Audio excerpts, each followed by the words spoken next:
Hi, hello, welcome to YouTube channel. அனைவருக்கும் வணக்கம் மக்களே. இன்றைக்கி மணிகண்டன் சரி வீடியோவில் வந்து நம்ம சில விஷயங்கள் சொல்ல போகிறோம். அதான் நம்ம வீடியோ முதல்ல பார்க்குறவங்க இருந்தால் அப்படி சப்ஸ்கிரைப் பண்ணுங்கள், லைக் பண்ணிடுங்க, உங்கள் நண்பருக்கு யாருன்னா ஷேர் பண்ணிடுங்க. அதாவது இன்றைக்கி நம்ம எதை பற்றி பேச போகிறோம்னா, நிறைய பேர் வீடியோவில் வந்து நிறைய விஷயங்கள் சொல்லுவாங்க. வந்து மாடலாக வீடியோ போடுவாங்க. நம்ம வந்து வீடியோ போடுறதே வந்து எதுக்குன்னு பார்த்தோன்னாக்கா, இப்போ தவறுகள் செய்கிறவங்களை கண்டுபிடிக்கின்றதுக்காக தான். அதாவது வந்து பொய் பேசுகிறாங்கல்ல, பொய் பேசுகிறவங்க, ஏமாத்துறவங்க, ஒரு திருடனுக்கு துணையா போகிறவங்க, ஒருத்தவங்க வாங்கி திருப்பிட்டு இந்த அல்லக்கை, நல்லக்கை, ஜால்ரா பேசுகிறாங்க பாரு, இவங்களெல்லாம் வந்து கண்டுபிடிக்கணும் அப்படிங்கிறதுக்காக தான் நான் வீடியோவே போடுறது. அதனால் வந்து நம்ம வீடியோவில் வந்து நீங்கள் தள்ளிடாமல் கடைசி வரைக்கும் பாருங்கள். உங்களுக்கு அப்போ தான் அந்த விஷயமே புரியும். இந்த யூடியூப்பில் போய் யூடியூப் சேனலில் போய் மணிகண்டன் சரின்னு சொல்லி சர்ச் பண்ணிங்கன்னா உங்களுக்கு எல்லாம் வந்துடும்.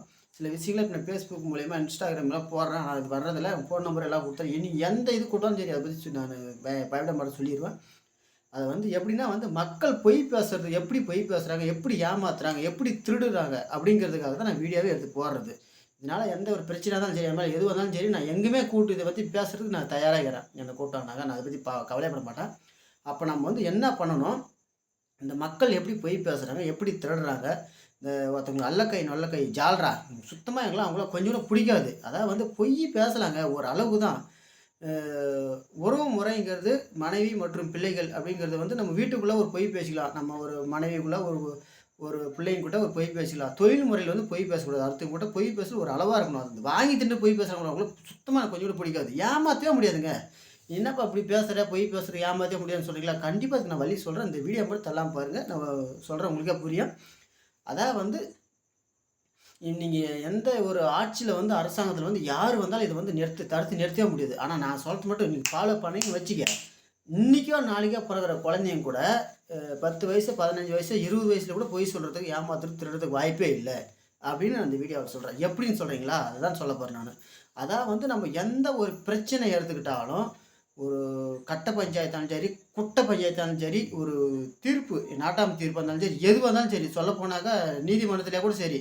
இப்போ நானே ஒரு நீதிபதிங்க வந்து எனக்கு வந்து எல்லாத்தையும் சாட்சியங்களும் ஆதாரங்களும் சாட்சியம் ஆதாரங்களும் முக்கியமானது தான், இல்லைன்னு சொல்லலை. பணம் இருந்தால் சாட்சியம் ஆதாரத்தையும் விலை கொடுத்து வாங்கிடலாம்.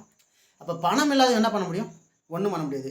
அப்போ அவங்க தீர்ப்பு வாங்கணும் அப்படின்னும் போது எல்லாருமே பணம் கொடுத்து சாட்சியம் ஆதாரத்தையும் விலை கொடுத்து வாங்கும்போது நம்ம வந்து சரியான அந்த ஆதாரமும் சாட்சியம் கொடுக்கும்போது கண்டிப்பாக அவங்க பக்கம் தீர்ப்பாயிரும். அப்போ நம்ம வந்து தப்பு பண்ணுவோம், அது கண்டுபிடிக்க முடியாது. ஆனால் வந்து நீ சிசிடிவி கேமரா கூட கண்ணில் மண்ணை வாரி போட்டுடலாம்.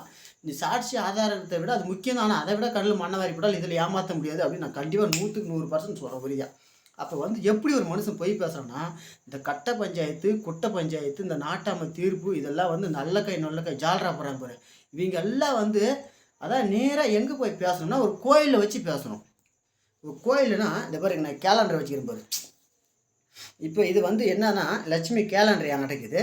இப்போ இது சாதாரண கேலண்டர் நினைக்காது, இது வந்து கோயில் நினச்சிங்க. ஒரு 20க்கு 20 இல்லை 30க்கு 30 ஒரு ஹாலில் இருக்குது. அதான் வந்து திருமணம் பண்ணால் ஒரு கணவன் தன் மனைவி கழுத்தில் எப்படி திருமணம் செய்கிறாங்களோ அது கூட எங்கேங்க பக்கத்தில் ஏகிது. இப்போ சாமி 50 அடி இடையிலே தான் இருக்குது, தாலி கட்டிட்டு வந்துடுறாங்க. அப்படி பண்ணவே கூட அந்த பக்கத்தில் சிலைக்கு முன்னால் திருமணம் பண்ணணும். அப்போ தான் வந்து நாளைக்கு பெண்ணு தவறுகள் செஞ்சாலோ ஆணு தவறுகள் செஞ்சாலும் அவங்க உரைக்கும். அப்படின்னும் போது ஒரு இந்த அல்லக்கை நொல்லக்கை ஜால்ரா இவங்களாம் பேசுகிறாங்க அப்படின்னு சொன்னாக்கா, ஒரு கோயிலில் அதாவது வந்து துஷ்ட தேவதை அப்படின்னும் போது ஒரு ஒரு காளி அம்மனோ இல்லை துர்காதேவியோ இல்லை இந்த மாதிரி ஒரு அம்மனோ ஒரு முருகனோ அல்ல ஒரு சிவபெருமானோ அங்கே வச்சு பஞ்சாயத்து பேசணும். அப்போ இந்த நாட்டாம தீர்ப்பு, இந்த கட்ட பஞ்சாயத்து, குட்டை பஞ்சாயத்து இதெல்லாம் வந்து பேசினா ஒரு மனுஷன் கூட ஏமாத்துக்கு வாய்ப்பே இல்லை. நான் அடித்து சொல்லுவேன். ஏன்னு சொல்கிறேன்னு சொன்னாக்கா, நீங்கள் ஒரு சாதாரணமான ஒரு மனுஷங்கிட்ட ஒரு 500 ஒரு சும்மா ஒரு சிம்பிளாக ஒரு குடிக்காரன்ட்ட ஒரு 500 கொடுத்து ஒரு இடத்துல ஒரு சாதாரணமாக ஒரு தெருவில் வந்து பொய் சொல்லி பார்ப்போம். ஒரு ஆலமரம் அரச மரத்தில் ஈஸியாக பொய் சொல்லிடுவான். அவங்ககிட்ட இன்னும் ஒரு 500 சேர்த்து 1000 கொடுத்து ஒரு கோயிலில் வச்சு ஒரு சிவபெருமான், ஒரு பிரம்மன், ஒரு அம்மன், ஒரு இந்த மாதிரி ஏதாவது ஒரு கருப்பராயன் சாமி ஒரு ஆக்ரோஷமாக இருக்கிற இடத்துல நீ பொய் சொல்லி பார்ப்போம். அவன் பொய்யே சொல்ல மாட்டான். ஏன்? அங்கே பயம். அப்படி பொய் சொன்னால் எத்தனை பேருங்க பொய் சொல்லுவான்? எத்தனை பேர் கணக்கு போட்டுப்பார்? ஒரு 1000 பேர்த்துல பேனா பேப்பர் எடுத்து கணக்கு போட்டுப்பார். எத்தனை பேர் பொய் சொல்லுவான்? 1000 பேர்த்து நிற்க வச்சு கேளு. எங்கேயா ஒரு சில பேர் தான் பொய் சொல்லுவான். அப்போ நீ இறையருளே இல்லைன்னு சொல்ல முடியாது. புரியுதுங்களா? அப்போ கண்டிப்பாக இறைவன் இருக்கும்போது இறைவன் வந்து எல்லாத்துக்கும் ஒரு பாதை வழிகாட்டி தான். அதான் வந்து நான் வந்து கடவுள் வந்து இருக்கிறாரு, நம்மளும் கண்ணில் பார்த்ததில்ல. பொய்னா வந்து எல்லோரும் பொய் தாங்க பேசுவாங்க. நானும் சில தவறுகள் செஞ்சுருப்பேன், இல்லைன்னு சொல்லலை.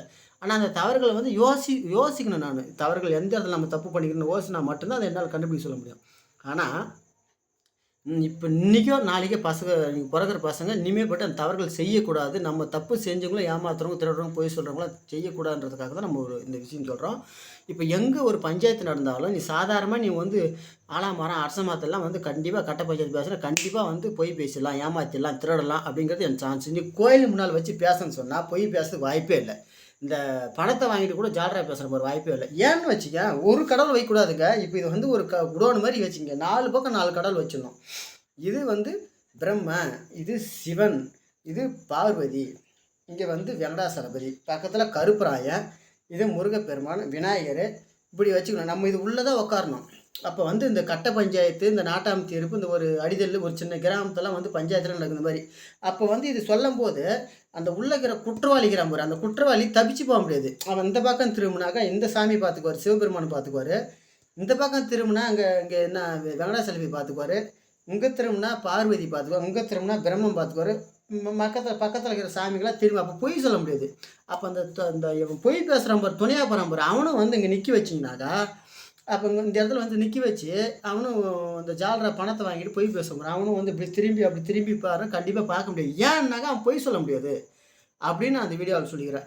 இல்லைப்பா இறையருவில் இல்லை நீங்கள் சொன்னீங்கன்னா சத்தியமாக சொல்கிறேன், நீ ஏதாவது ஒரு சின்னத்தை கொடுப்பாப்பா. எனக்கு மட்டும் எம்எல்ஏ ஆகணும் ஆசை இல்லை.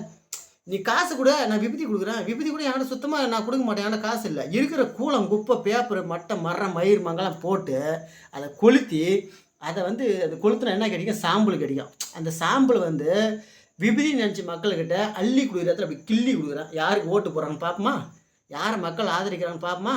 அப்போ காசா கடவுளா, இதை புரிஞ்சுக்கணும். முதல்ல நான் என்ன சொல்கிறேன்னா, முதல்ல இன்றைக்கி காலகட்டத்தில் காசா கடவுளா ரெண்டில் ஒன்று தான். காசு முக்கியமாக கடவுள் முக்கியமாக அப்படின்னு பார்க்கணும். அப்போ கடவுள் இருக்கிறாரு அப்படின்னு நினச்சா இது கடவுள் வச்சுலாம் ஜெய முடியாது. நீங்கள் நாடு திருந்தாது. இப்போ நான் நல்லா இருக்கிறேன்றதுக்காக நான் இது பண்ணுறேன். அப்போ நான் இது வந்து எனக்கு இல்லை அப்படின்னு சொன்னாக்கா, இப்போ நான் பொய் பேசுனா நாளைக்கு என் மனைவி என் பிள்ளைகள் பொய் பேசும், ஏமாற்றும். நாளைக்கு என் பேரன் பேத்திங்க பொய் சொல்லும். அப்போ இப்படியே போயிடும், நாடு கெட்டு குடிச்சவராக போயிடும். நானும் சில பொய் சொல்லியிருப்பேன். ஆனால் வந்து யோசிக்கணும், நான் பொய் சொன்னேன் எந்த இடத்துல தவறுகள் செஞ்சேன்னு யோசிக்கணும். என்னையும் கூட சரி இந்த இடத்துல உட்கார வச்சு கேள்வி கேட்டேன்னு சொன்னாக்கா 4 பக்கம் 4 கடவுள் இருக்கிற இடத்துல கண்டிப்பாக நான் பொய் பேச முடியாது. நீ இந்த கடவுள் இல்லாமல் நீ சாதாரணமாக ஒரு ஆலமரம் அரச மரத்தில் பொய் சொல்லி பாரு, ஒரு அது எப்படி ஒரு பொய் பேசிட்டு போகலாம். ஏன்னாக்கா இந்த சிலை ரொம்ப ஆக்ரோஷமான சிலையாக இருக்கணும். இங்கே இருக்கிற சிவனும் பார்வதி வெங்கடாசலபதி பிரம்ம சுற்றிக்கிற சிலையெல்லாம் வந்து 6 அடிக்கு 7 அடிக்கு அருவாள் வச்சுட்டு அப்படியே நம்ம மீசை வச்சுட்டு ரொம்ப ஆக்ரோஷமாக இருக்கணும். அப்படி இருந்தால் மட்டும்தான் மனுஷங்க பொய் பேச முடியாது. அதை விட்டு போட்டு நீங்கள் அரசியல்வாதிங்க யாராக இருந்தாலும் நான் வந்தால் பார்த்து நீ வந்தாலும் யாரும் ஒன்றும் பண்ண முடியாது சார். அவங்களுக்குலாம் ரத்தத்தில் ஊறி போச்சு பொய் பேசுறது, ஏமாத்தத்தில். அதை திருத்தணும் அப்படின்னா இதுதான் வழி. அப்போ வந்து நம்ம எங்கே கட்ட பஞ்சாயத்து கூட்டு இப்போ உண்மையாகவே நான்லாம் சொல்லிக்கிட்டேன்னா, இப்போ நான்லாம் வந்து ஒரு பஞ்சாயத்து தலைவர்னு வச்சுக்கேன். ஏதாவது ஒரு அந்த கிராமத்தில் வந்து பஞ்சாயத்து தீர்க்கணும் அப்படின்னு சொன்னால் கண்டிப்பாக நான் ஆலாமரம் அரச மரத்தில் நான் தீர்ப்பு சொல்லவே மாட்டேன். என்னை கூப்பிட்றாங்க சாட்சிக்கு அப்படின்னா கூப்பிடுவோம். எங்கே கோயிலுக்கு இது அங்கே நடப்பலாம், எங்கே சிவனுக்கு இது காளி இருக்குது முருகன். ஏன்னா தப்பு போனால் கடவுள் தான் தண்டிக்க போகிறான். நீ இன்னும் ஒன்று நான் மறுபடியும் சொல்கிறேன். நீ சப்போஸ் நிறைய பேர் யாரும் சொல்கிறாங்க இறை அருளே இல்லை அப்படின்னு, நிறைய பேர் சொல்கிறாங்க. இறை அருளே இல்லாத கோயில்களை கட்டுறாங்க, பல கோடிக்கணக்கில் போட்டு கும்பாபிஷேகம் பண்ணுறாங்க. அப்போ சரி இறை அருளே இல்லைன்னு சொன்னால் மீண்டும் கேட்குறேன், இறைவனோட சின்னத்தை கொடுங்க பார்ப்போம். இந்த 2026 வர தொகுதியில் கொடுப்பாங்க. ஒரே ஒரு மூலையில் எம்எல்ஏவுக்கு சும்மா ஒரு சிம்பிள் தான். அப்பேற்பட்ட பிரதமர் மோடியே போய் வெங்கடாசலபதி காலில் வீறாரு. அப்போ இவர் பெரிய ஆள் தானே, அந்த வெங்கடாசலபதி பிரதமர் காலில் போய் வேண்டி தானே. அப்போ இதுலேருந்து என்ன தெரியுது, மனுஷங்க எல்லாம் வந்து பிறப்பு இறப்புக்கு சமம். இவங்களாம் வந்து இறக்க முடியாத தெய்வங்கள். அப்போ வந்து மனுஷன் நம்ம எல்லாம் தூசு மாதிரி. இன்றைக்கி பல கோடியாக இருந்தாலும் நாளைக்கு ஒரு நாளைக்கு தெருக்கோடினா என்ன, தெருவில் பணத்தை கொழுப்பாட்டி கோடி துணி போட தெருக்கோடி.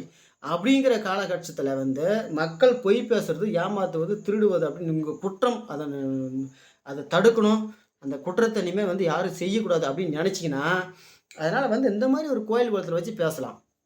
4 பக்கமும் 4 கடவுளை வச்சு என்னை பொறுத்த வரைக்கும் ஒரு நாட்டாமை தீர்ப்பாக இருந்தாலும் சரி, பஞ்சாயத்து தீர்ப்பாக இருந்தாலும் சரி, ஏன் நான் நீதிமன்றத்தில் நான் அவமதிக்கலை, அவங்க மேலே யாரும் குறை சொல்லலை. ஆனால் அங்கே நீதி தேவதை கண்களை கட்டிக்கிறாங்க பார்த்தியா, அது வந்து எனக்கு நான் வந்து ஒரு தவறுன்னு தான் சொல்ல முடியும்.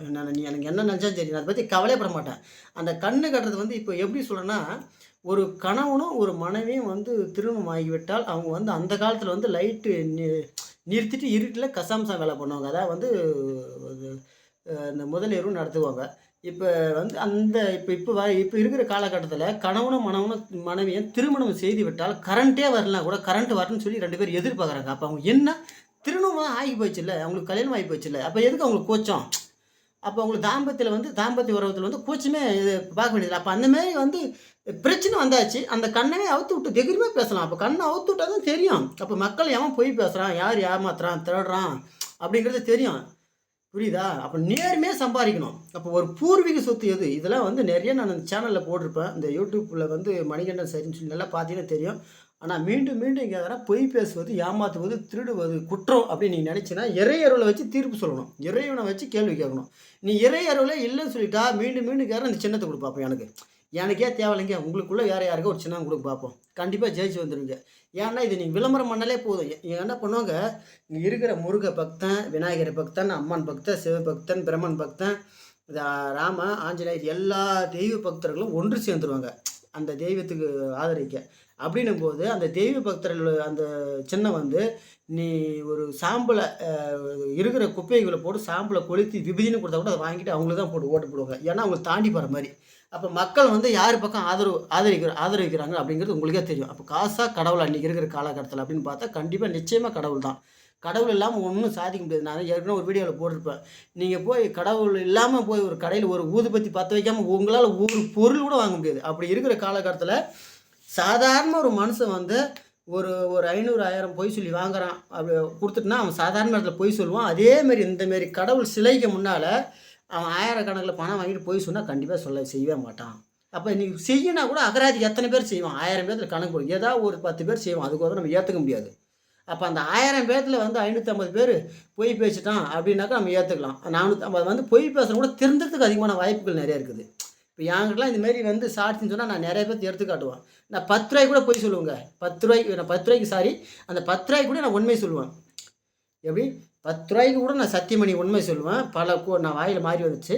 பல கோடி ரூபாய்க்கு கூட நான் பொய் சொல்ல மாட்டேன். அப்போ இதுலேருந்து என்ன தெரியுதுன்னா இவங்களுக்கு நான் வந்து பயப்படுறேன், மதிப்பு மரியாதை கொடுக்குறேன் அப்படிங்கிறது தான் அர்த்தம்.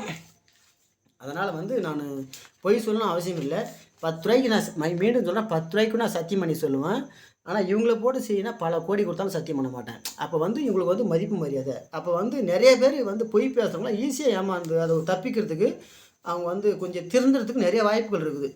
சத்தியமாக சொல்கிறேன், இன்றைக்கும் நாளைக்கே பிறகுற குழந்தைங்களாம் கூட திருந்ததுக்கு நிறைய வாய்ப்புகள் இருக்குதுங்க. நல்லா கொஞ்சம் யோசித்து பாருங்கள். அதனால் வந்து நம்ம இந்த மாதிரி வந்து நம்ம ஏதாவது ஒரு பிரச்சனைனா கட்ட பஞ்சாயத்து, குட்டை பஞ்சாயத்து, எந்த ஒரு தீர்ப்பு எதுவாக இருந்தாலும் சரி, ஒரு காவல் நிலையம் எதுவாக இருந்தாலும் சரி, காவல் நிலையத்திலே இன்றைக்கி போனான்னாக்கா ஆள் பணம் உள்ளவங்க, அரசியல் பணம் உள்ளவங்க, பணபலம் உள்ளவங்க ஒரு காசு கொடுத்தா கேஸ் ஜாஸ்தி எழுதி போயிடுறாங்க. அது எல்லாத்தையும் சொல்லிக்க முடியாது. ஒரு சில இடம் அது வந்து நம்ம புதுனை பார்த்தா அவங்களுக்கு வந்து இது இல்லைன்றது மாதிரி. அப்போ அவங்க பக்கம் ஒரு நியாயமாக இப்படியும் நிறைய விஷயம் நடக்குது. இன்றைக்கி சாதாரணமான ஒரு பிச்சைக்காரன் தட்டில் ஒரு 10 ரூபா போகிற மாரி அவன் தட்டில் ஒரு 10 ரூபா பணம் இருந்தால் அது அந்த அந்த ஒரு 500 1000 கூட இருக்கட்டும். அது எடுத்துட்டோம்னா இப்போ 1 ரூபா திருடணும் தான், 10 ரூபா திருடணும் தான். அப்போ அந்த 500 1000 தட்டில் எடுத்துட்டா 10 ரூபா பொறாவில் போட்டு எடுத்துட்டா அவனை ஆதரிக்க ஆளே இல்லையே. அப்போ நாளைக்கு ஒரு கோர்ட்டு கேஸ்னு வந்தாக்கா அவனுக்கு இன்னும் பணத்தை கொடுத்து நம்ம எல்லாத்தையும் விலை கொடுத்து வாங்கிக்கலாமே. அப்போ அவன் என்ன பண்ணுவான்? ஆள் பலம், அரசியல் பணம், பணப்பலம் இல்லாதவன். அப்போ இந்த மாதிரி இறையருள் வச்சு பேசினா தான் ஒரு சாட்சிக்கு போகிறவங்கள ஒரு பயம் வரும். அப்போ அது இதெல்லாம் வந்து பேசினா அவங்க பூர்வீக சொத்து போட்டு சத்தியம் பண்ணணும். அது பூர்வீக சொத்துனா உங்களுக்கு ஏற்கனவே சொல்லியிருப்பேன். ஆனால் அந்தளவுக்கு வராது. பூர்வீக சொத்துங்கிறது வந்து மனைவி மற்றும் பிள்ளைகள் இதுதான் பூர்வீக சொத்து. திருமணம் ஆகலை என்றால் தாய் தந்தை இதுதான் பூர்வீக சொத்து. நல்லா உங்களுக்கு ஒரு இந்த வீடியோ மட்டும் பாருங்கள், உங்களுக்கு புரியும். அப்புறம் வந்து அதான் வந்து நம்ம காடுகாரை விற்று கூட பூர்வீக சொத்து மனைவி மக்களை காப்பாற்றலாம். மனைவி மக்களை விற்று பூர்வீக சொத்து வாங்க மாட்டேன். இது வந்து உங்களுக்கு எல்லாத்துக்குமே தெரியும், சில பேருக்கு தெரியாது. என் வீடியோ நல்லா எல்லாத்துக்கும் ஷேர் பண்ணி விடுங்க. நான் பயப்பட மாட்டேன். நான் தான் நிறைய வீடியோவில் போட்டிருப்பேன். எல்லாம் பொய் பேசுறது, ஏமாற்றுவது, திருடுவது அப்படிங்கிறதுக்காக தான் நான் எடுத்து பேசுகிறேன். ரொம்ப நான் ஆக்ரோஷமாக நான் தைரியமாக எதுக்கு வந்து பதில் சொல்லுவேன். என்னோடய யூடியூப் சேனலில் பார்த்தா நிறைய பிக்சர் இருக்கும். முகத்தை பார்த்து பேசுபவன் நான், முதுகை பார்த்து பேச மாட்டேன். எனக்கு வந்து முதுகை பார்த்து பேசினா பிடிக்காது. அதேமாதிரி கண்ணை பார்த்து பேசுபவன் காட்டை பார்த்து பேச மாட்டேன். உருவத்தை பார்த்து பேசுவோம், உள்ளத்தை பார்த்து நான் பேச மாட்டேன். அதான் வந்து எனக்கு பொய் அதெல்லாம் எதுவும் இருக்காது. நான் நேர்மையானவன். ஆனால் வந்து ஒரு சில தவறுகள் செஞ்சுருப்பேன். இருந்தாலும் நான் அதை யோசிக்கணும். நானும் பெரிய யோகின்னு சொல்ல முடியாது. ஆனால் வந்து நீ வரும் காலகட்டத்தில் வந்து இந்த மாதிரி ஒரு சான்ஸ் கொடுத்து நம்ம இன்னும் பக்காவாக இருக்கலாம். இல்லைன்னு நம்ம சொன்னாக்கா அப்போ நம்மளும் கும்பலில் குழந்தை போட வேண்டியதான். ஃபோன் நம்பர்லாம் இருக்குது. நீங்கள் எது கூப்பிட்டாலும் சரி தெளிவாக நான் வந்து எல்லாத்துக்கும் ஒரு விடை கொடுப்பேன். பாருங்க,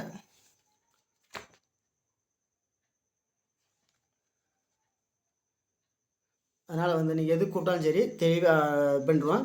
நீங்கள் மீண்டும் இன்னொரு வீடியோவில் பார்ப்போம். நன்றி, பாய், வணக்கம்.